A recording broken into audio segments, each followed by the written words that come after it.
आप सभी को वेरी गुड मॉर्निंग। हम लोग पिछले क्लास में योगाद्रो लॉ के बारे में चर्चा किए थे। उसमें हम लोग उन्हें क्या देखा था कि यदि समान आयतन वाला कोई भी गैस हो जिसका वॉल्यूम सेम है, इक्वल है, तो उसके अंदर इक्वल नंबर ऑफ मोलेकुल्स ही पाए जाते हैं। कोई भी गैस ले लें जिसका वॉल्यूम क्या हो, समान हो, इक्वल हो। जैसे ऑक्सीजन को ले लें, नाइट्रोजन गैस ले लें, अमोनिया गैस ले लें, कार्बन डाइऑक्साइड गैस ले लें। इन सारे गैसों का यदि वॉल्यूम सेम हो तो उसके अंदर सेम मोलेकुल्स ही प्रेजेंट होंगे। पिछले क्लास में हम लोगों ने इसके बारे में चर्चा किया था। जैसे मान लिया जाए 100 मिलीलीटर ऑफ ऑक्सीजन गैस के अंदर वाई मोलेकुल्स हैं। कितना मोलेकुल्स है? वाई मोलेकुल्स है। 100 मिलीलीटर ऑक्सीजन गैस के अंदर कितने मोलेकुल्स मान लिया गया है? तो कहेगा कि 50 मिलीलीटर ऑफ ऑक्सीजन गैस के अंदर कितने मोलेकुल्स होंगे। यहाँ पर हम लोगों ने आयतन को, वॉल्यूम को क्या कर दिया? आधा। नहीं तो उसके अंदर के मोलेकुल्स भी आधे हो जाएंगे, है कि नहीं? अब यदि बोल देगा कि 200 मिलीलीटर ऑफ ऑक्सीजन गैस के अंदर कितने मोलेकुल्स पाए जाते हैं? 200 मिलीलीटर हो गया ना, इसका मतलब कि 2y मोलेकुल्स होंगे इसके अंदर। हम लोगों ने क्या देखा? हम लोगों ने देखा कि यदि हम वॉल्यूम को आधा कर रहे हैं तो हमारा नंबर ऑफ मोलेकुल्स भी आधा हो जा रहा है। यदि हम वॉल्यूम को दुगुना कर रहे हैं तो हमारा नंबर ऑफ मोलेकुल्स भी क्या हो जा रहा है? दुगुना हो जा रहा है। इसका मतलब क्या? इससे यही कंक्लूजन निकलता है कि वॉल्यूम ऑफ एनी गैस, ये सब कांस्टेंट टेम्परेचर और प्रेशर पर होगा। एक बात आप लोग जान लीजिए, है कि नहीं? Volume of any gas is directly proportional to number of molecules. इसका मतलब क्या हुआ? यदि कांस्टेंट टेम्परेचर और प्रेशर पर कोई भी गैस है वो डायरेक्टली प्रोपोर्शनल है नंबर ऑफ मोलेकुल्स के। इसका मतलब कि इसको बढ़ाएंगे तो ये भी बढ़ जाएगा। देखिए, इसको बढ़ा रहे हैं तो ये भी बढ़ जा रहा है। इसको यदि घटाएंगे तो ये भी घट जाएगा। इससे यही ना कंक्लूजन निकला। इसका मतलब क्या हुआ? यदि इसको हम लोग इंक्रीज करते हैं, इंक्रीज मतलब बढ़ाएंगे, तो ये भी क्या हो जाएगा? इंक्रीज हो जाएगा, बढ़ जाएगा। यदि इसको हम लोग डिक्रीज करते हैं, घटा देंगे, ये भी क्या होगा? डिक्रीज हो जाएगा, घट जाएगा। इसका मतलब इसको हम लोग लिख सकते हैं volume is directly proportional to number of molecules. इस बात को हम लोग जान गए। इसको समझने में कोई दिक्कत नहीं है। योगाद्रो का लॉ यही कहता है और बहुत इंपॉर्टेंट है योगाद्रो का लॉ। ये भी बात जान लीजिए आप लोग, इसको नोट कर लीजिए, कोई इसमें दिक्कत नहीं है। चलिए,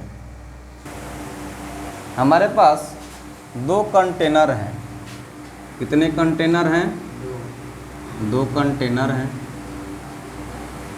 और दोनों कंटेनर का वॉल्यूम जो है क्या है? सेम है। नहीं, मान लिया जाए कि इसमें हम लोग ऑक्सीजन गैस रखे हैं।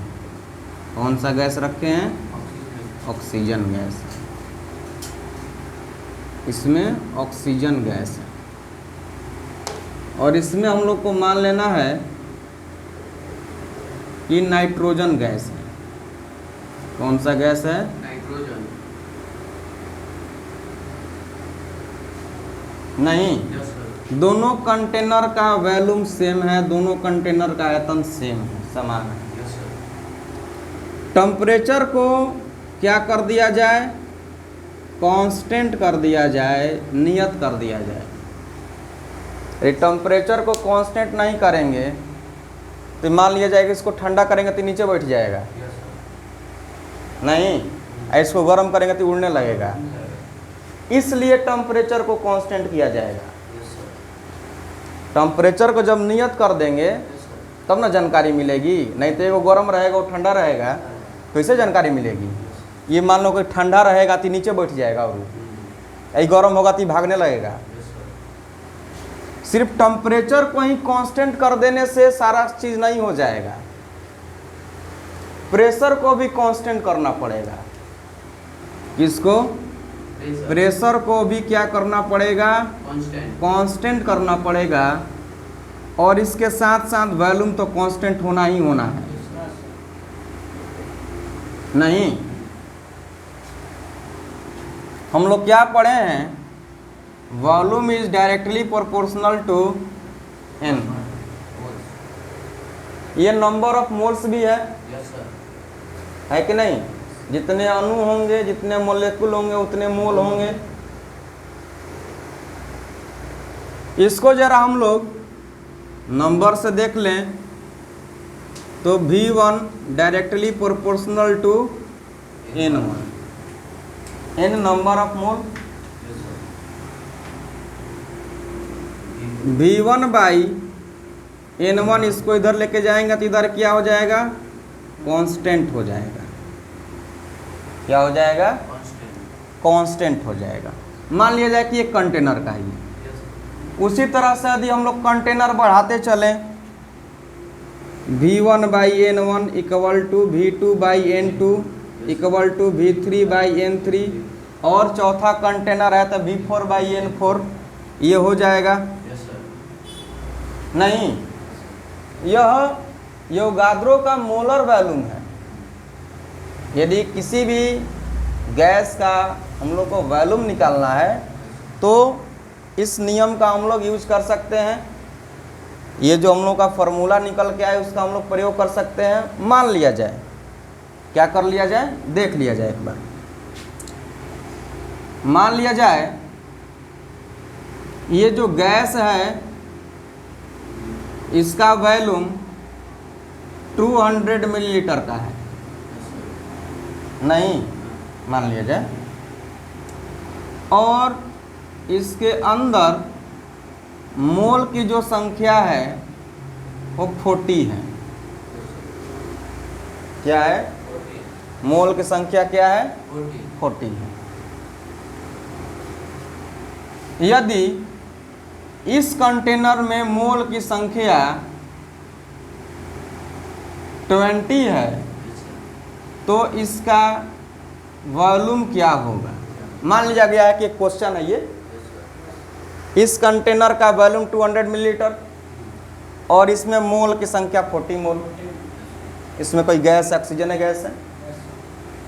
यदि मोल की संख्या 20 है इस कंटेनर में, इस कंटेनर के गैस में, तो उसका वॉल्यूम क्या होगा? सिंपली हम लोग निकाल सकते हैं V1 by N1 equal to V2 by N2। V1 कितना है? 200 है। N1 कितना है? 40 है। V2 निकालना है, N2 कितना है? 20 है। क्या कर लेंगे? क्रॉस मल्टीप्लाई कर लेंगे, इसको इधर ला देंगे ना। 200 by 40 into 20 equal to V2। नहीं, 20 दूनी 40, कितना हो गया? 100 मिलीलीटर। Yes sir.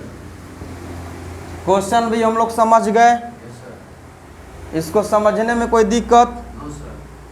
कोई दिक्कत नहीं है, नो सर। कोई कष्ट नहीं है।